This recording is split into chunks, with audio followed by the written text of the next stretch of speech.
The most banned disco song of 1978 was made by a band that didn't exist.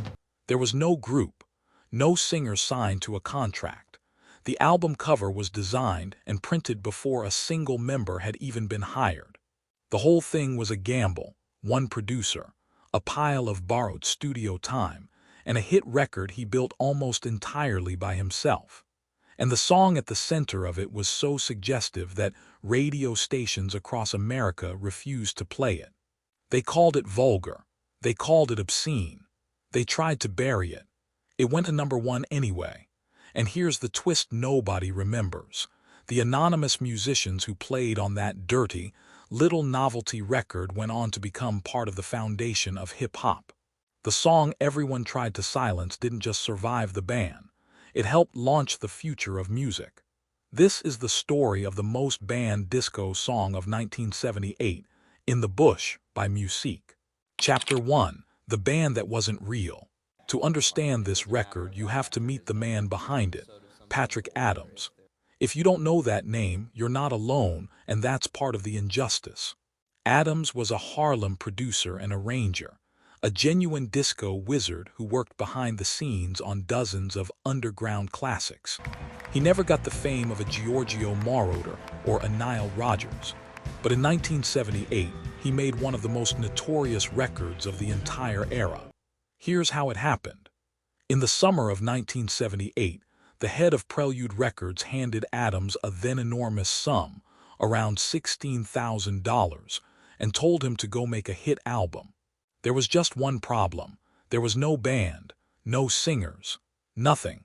In fact, the album artwork was finished before anyone had even been recruited to be in the group. Adams was essentially told, "Build us a hit, and we'll figure out who's in the band later." So Adams did what only a real studio genius could do. He booked cheap studio time in New York and built the record almost from scratch. The main session was reportedly finished in about 4 hours. He wrote the horn parts on the spot, scribbling them out while the musicians sat there waiting. Then he brought in 4 singers to give the invisible band a voice, including a young, unknown vocalist named Jocelyn Brown, whose name is going to matter a great deal by the end of this story. Out of that 4-hour, low-budget manufactured session came a song that was about to set radio on fire for all the wrong reasons. Chapter 2. The song radio couldn't handle. The track was called In the Bush, and it was built around a chant so blunt that programmers didn't know what to do with it. A relentless, repeated refrain of push, push in the bush. Now, officially, you could argue it was about dancing, about letting go on the floor.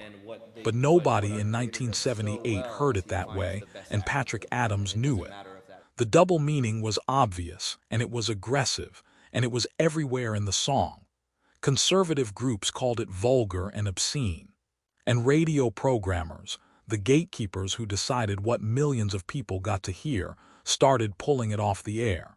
Station after station across the United States simply refused to play it. This wasn't a quiet objection. It became a genuine hot-button issue for radio, one of the most censored records of the year. Adams himself was caught off guard by how big it got. He never expected a cheap studio experiment to blow up into a national talking point, and he later admitted he felt uneasy about how easily kids could stumble onto it on the radio dial. So there it was, a song with no real band behind it, banned by a huge chunk of the country's radio stations, condemned as filth. By every rule of the business, that should have been a death sentence. It did the opposite. Chapter 3. Banned and Unstoppable.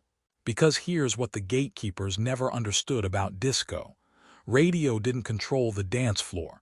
The clubs did. And in the clubs, In the Bush was an absolute monster. DJs didn't care what conservative radio programmers thought. They played it, and the crowds went wild for it. That relentless groove was built for exactly one purpose, and it worked. The record climbed all the way to #1 on America's dance chart. It crossed the ocean and became a top 20 hit in the United Kingdom. The album it came from cracked the Billboard 200. Think about what that means. The more radio tried to shut it out, the more the dance floors embraced it. The ban didn't kill the song. If anything, the controversy only made people more curious to hear the record everyone was so scared of.